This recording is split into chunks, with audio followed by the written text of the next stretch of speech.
Kama haujawahi kusikia hadithi za watu wengine, unaweza ukasema wewe tu ndo unapitia magumu. Lakini baada ya watu wenye matatizo zaidi yako kuanza kusimulia hadithi zao, ni lazima utajiweka katika kundi la watu wasiokuwa na matatizo.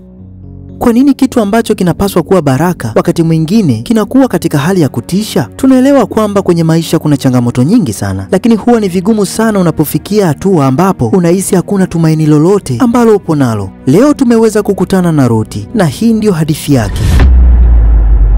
Lakini mambo yote haya yalianza tu baada ya mwanamke huyu kuwa na matumaini ya kupata mtoto.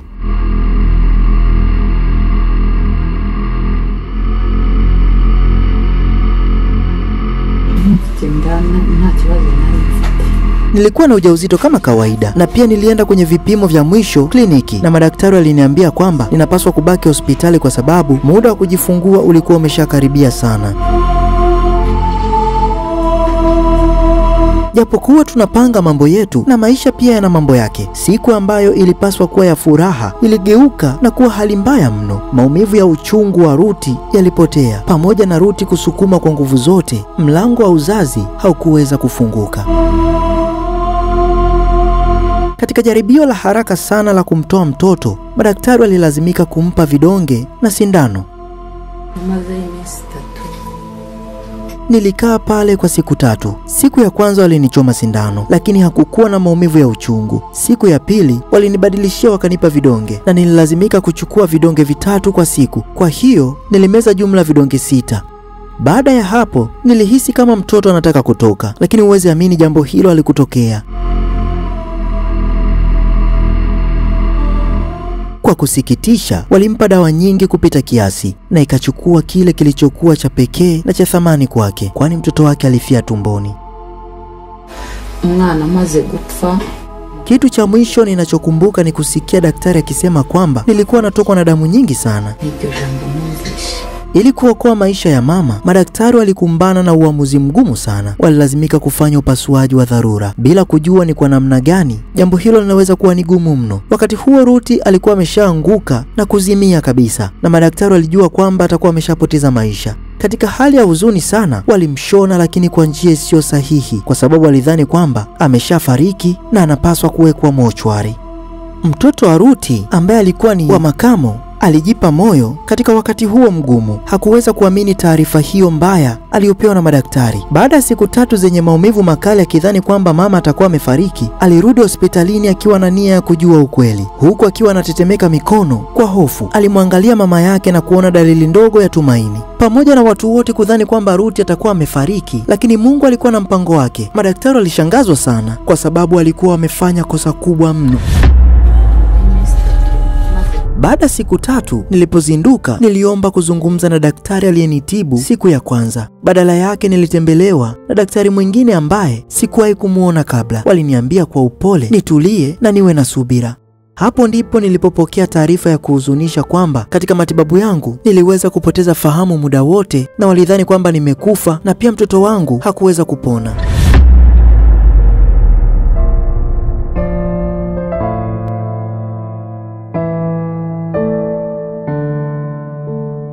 Upasuaji haukumfanya Ruti kupoteza fahamu tu, bali pia ulisababisha madhara makubwa. Nilipofika nyumbani, nilianza kuhisi maumivu makali tumboni. Hivyo basi, nilikimbilia duka la dawa kutafuta vidonge vya kutuliza maumivu. Lakini nilipofika dukani, waliweza kupigia simu gari la wagonjwa kwa sababu hali yangu ilikuwa ni mbaya zaidi ya nilivyotarajia. Walinikimbiza hospitalini, na nilipofika mara moja wakaanza kuniwekea drip pamoja na sindano. Nilikaa pale kwa wiki moja ambapo hali yangu ilianza kuimarika kidogo kidogo.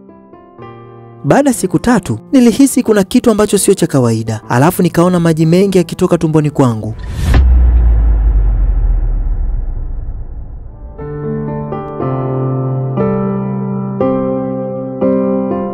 Mishipa ya figo yake ilikatwa wakati wa upasuaji. Baadaye alianza kuona mkusanyiko wa maji mengi tumboni mwake. Kadri muda ulivyokuwa unapita, maji hayo yalianza kutoka na yakageuka kuwa damu.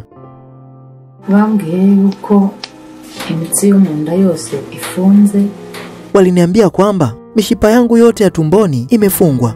Mshipa unaopeleka maji kwenye figo ulikatwa wakati wa kujifungua, ndio maana haya maji yanatoka. Lakini sasa sio maji tena, ni damu. Kugeza n'ubu andi mazi ntiyigeze akama. Umunsi guhera ku tariki 18 amazi yaje kuhinduka amaraso.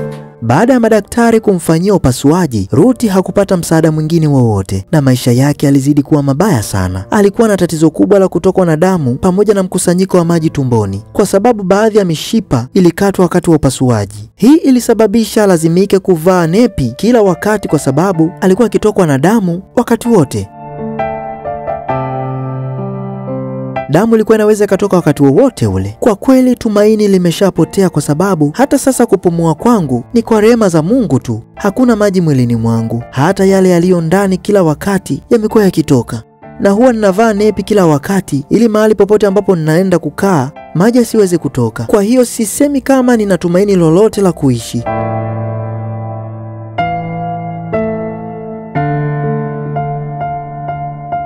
Ili kugharamia matibabu yake, alilazimika kuuza karibu kila kitu alichokuwa nacho ili kupatiwa matibabu. Hata nyumba anayokaa na watoto wake pia ipo rehani. Maana yake ni kwamba anapaswa kulipa kiasi kikubwa cha pesa kila mwezi, sambamba na gharama kubwa za matibabu. Na pia kizidi kufikiria kutokana na kile alichopitia, machozi huwa yanamlengalenga.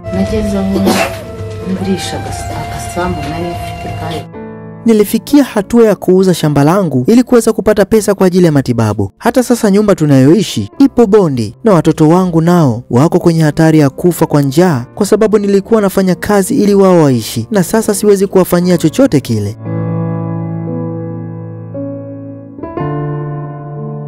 Watoto wake kwa sasa wamebeba majukumu yanayowazidi umri. Mtoto mdogo ndiye anayemhudumia mama yao, huku wengine wakitafuta riziki. Kilio cha Ruti cha kuomba msaada si tu kilio cha kuhitaji msaada, bali ni kilio cha kupewa nafasi ya kuishi. Daktari wake anaamini kwamba akiwa na pesa za kutosha anaweza kupata matibabu anayohitajika, na madaktari watajitahidi kwa udi na uvumba ili aweze kupona.